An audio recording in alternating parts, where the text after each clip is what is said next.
Dengan seperti yang kita lihat, secara logika dengan keadaan saya seperti ini, bagaimana saya mau melakukan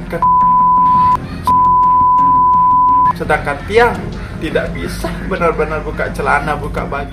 Seorang pemuda disabilitas tanpa lengan asal Selaparang, Mataram, Nusa Tenggara Barat, Agus 21 tahun atau yang akrab disapa Iwas, kini menghadapi tuduhan serius sebagai tersangka dalam kasus dugaan terhadap seorang mahasiswi di wilayah Nusa Tenggara Barat.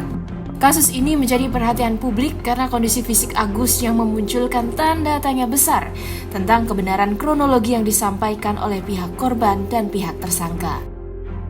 Agus yang sehari-hari masih bergantung sepenuhnya kepada bantuan orang tuanya untuk mandi, berpakaian, bahkan makan, membantah keras tuduhan tersebut. Saya masih dimandiin sama orang tua, buang air kecil dibukain sama orang tua, buang air besar dibukain sama orang tua, makan sekali waktu disuapin, dimandiin orang tua, dibukain baju celana sama orang tua, dipasangin baju celana sama orang tua. Dalam wawancara dengan sebuah kanal YouTube, Agus mengaku bingung dengan tuduhan itu. Menurut Agus, kejadian bermula pada awal Oktober 2024. Saat itu ia bertemu dengan seorang mahasiswi di sebuah kampus dan meminta tolong agar diantarkan kembali setelah makan siang.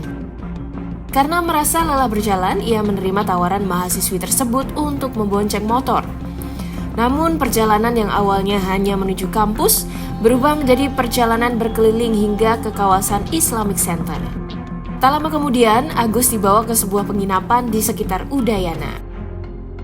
Sesampainya di sana, Agus mengaku dipaksa masuk ke kamar dan diminta menuruti kehendak mahasiswi tersebut.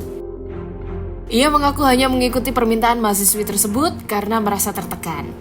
Setelah kejadian itu, mereka kembali ke arah kampus. Namun sesampainya di dekat Islamic Center, mahasiswi tersebut turun dari motor dan langsung memeluk seorang pria yang diduga kekasihnya. Agus mengaku terkejut ketika pria tersebut memotret dirinya.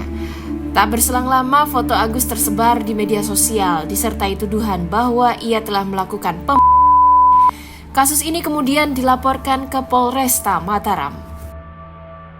Kini kasus tersebut ditangani oleh Direktorat Reserse Kriminal Umum Polda NTB, khususnya Subdirektorat Remaja, Anak dan Wanita. Kepala Subdirektorat Renakta AKBP Nimade Pujawati memberikan klarifikasi mengenai tuduhan terhadap Agus. Menurutnya, unsur dalam kasus ini bukan bentuk fisik, melainkan tekanan psikologis. Terus terang, bagaimana cara saya maksa? Kalau tidak saya dibukain, bagaimana cara saya mau kayak gitu? Sedangkan saya masih dilihat oleh orang tua. Yang sangat kaget dan terkejut sih Pak, saya seperti tidak percaya gitu. Kok bisa anak saya dituduh seperti ini gitu? Bagaimana caranya, itu yang tidak habis yang pikir Pak. Kasus ini memunculkan polemik di masyarakat. Banyak yang mempertanyakan bagaimana seorang pemuda tanpa lengan secara fisik bergantung pada orang lain bisa melakukan tindakan tersebut. Di sisi lain, pernyataan kepolisian tentang tekanan psikologis memunculkan spekulasi baru terkait kemungkinan modus atau kondisi emosional yang terjadi di lokasi kejadian. Hingga kini proses penyelidikan terus berlangsung untuk mencari fakta dan bukti yang dapat memberikan kejelasan. Kasus ini tidak hanya menarik perhatian publik di NTB, tetapi juga di tingkat nasional karena menyentuh isu disabilitas, keadilan, dan hak asasi manusia. Bagaimana menurut Sochers atas kasus ini? Komen di bawah ya.